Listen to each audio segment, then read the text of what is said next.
Hi hello ఏంటి అనుకుంటున్నారు? ఇవి కొబ్బరి ముక్కలు, 3 కొబ్బరి చిప్పల్ని చిన్న చిన్న పీసులు చేసుకున్నాం.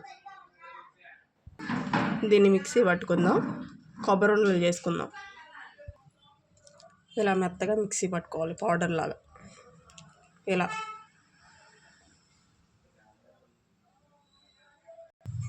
ఉట్టి బాణీల్లోనే కొబ్బరిని ఒక 5 మినిట్స్ ఫ్రై చేసుకోండి, రెడ్డిష్గా వచ్చేటట్టు. ఒక 5 మినిట్స్ చాలు, మాడిపోతుంది. త్వరగా తిప్పుతూ ఉండండి. జస్ట్ ఒక 5 మినిట్స్ వేపినాక కొంచెం రెడ్డిష్గా వచ్చింది కదా, కొన్ని వాటర్ పోసేసుకోండి. వాటరు ఇంత పోసుకోవాలి, బాగా ఉడకాలి.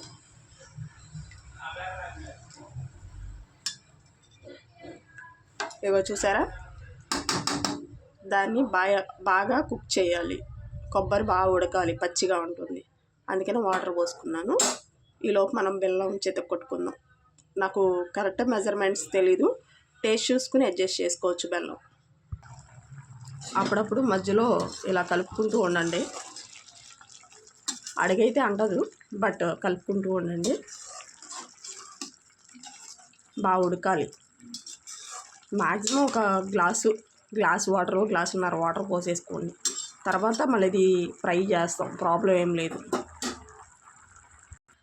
నేను బెల్లం ఇంత తీసుకున్నాను, టేస్ట్ చూసుకుని వేసుకుందాం. ఇదిగో చూసారా, ఆల్మోస్ట్ వాటర్ ఇంకిపోయినాయి. ఈ స్టేజ్లో బెల్లం వేసుకుందాం.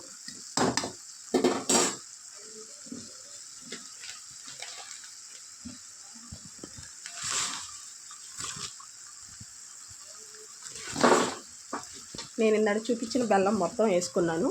కొంచెం బెల్లం ఎక్కువగానే పడుతుంది.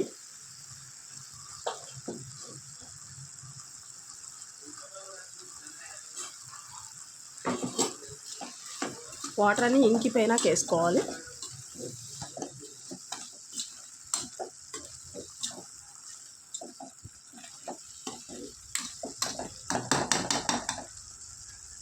కరగనిద్దాం. ఏం చేస్తున్నారు అందరూ? బాగున్నారా? ఎలా ఉన్నారు? ఫాలో చేయొచ్చు కదా, చూసిన వాళ్ళు లైక్ చేయొచ్చు కదా. చూసారా, బెల్లం అంతా కరిగిపోయింది. ఇది మొత్తం దగ్గర పడాలి. మధ్య మధ్యలో తిప్పుకుంటూ ఉండండి. ఈ టైంలో త్వరగా అరగంటుంది.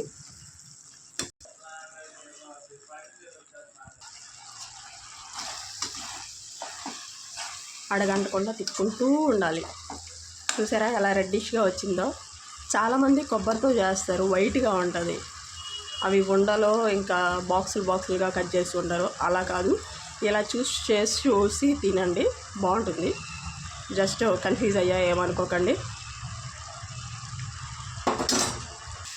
ఈ టైంలో నేను స్వీట్ చూసుకున్నా, నాకు కొంచెం తగ్గినట్టు అనిపిస్తుంది. నేను షుగర్ యాడ్ చేసుకుంటున్నా. మీకు కావాలంటే బెల్లం యాడ్ చేసుకోండి. ఇలా తిప్పుతూ ఉండాలి, ఊరికే మాడిపోతూ ఉంటుంది. తిప్పుతూ ఉండండి. ఈ టైంలో ఇలాచీ పౌడరు కొంచెం ఒక స్పూన్ గీ వేసుకోవచ్చు, ఉంటే లేకపోయినా పర్లేదు. నేను వేసుకోవట్లా, ఇలాచీ పౌడర్ కూడా లేదు నాకు. ఫ్లేవర్ బాగుంటుంది ఇలాచీ పౌడర్ వేసుకుంటే, మీరు ట్రై చేయండి. చూసారా ఇలా థిక్గా వచ్చేసింది. కొంచెం చల్లార్చే ఉండకొచ్చేస్తుంది, లడ్డూలు చుట్టేసుకోవచ్చు. లాస్ట్లోకి వచ్చినాక మర్చిపోకుండా మీడియం ఫ్లేమ్లో పెట్టుకుని తిప్పుతూ ఉండాలి. ఈ స్టేజ్లో కట్టేసేద్దాం. చల్లారిపోయినాక లడ్డూలు చుట్టుకుందాం. బాగా చల్లారనికుండా కొంచెం వేడి మీద ఉండగానే ఇలా లడ్డూలు చుట్టుకుందాం. చూసారా ఎంత బాగుందో? చిన్నప్పుడు గోలీ సైజులో ఇంత వచ్చాయి. నేను ఇప్పుడు ఇంత చేసుకుంటున్నాను, నాకు బాగా గుర్తు. అన్నీ చుట్టేసుకుందాం. ఫైనల్గా మన కొబ్బరి ఉండలు రెడీ అయిపోయినాయి. ఎలా ఉన్నాయి? నచ్చితే లైక్ చేయండి, ప్లీజ్ సబ్స్క్రైబ్ చేయండి. ఒకసారి నా ఛానల్ని విజిట్ చేయండి. బాయ్.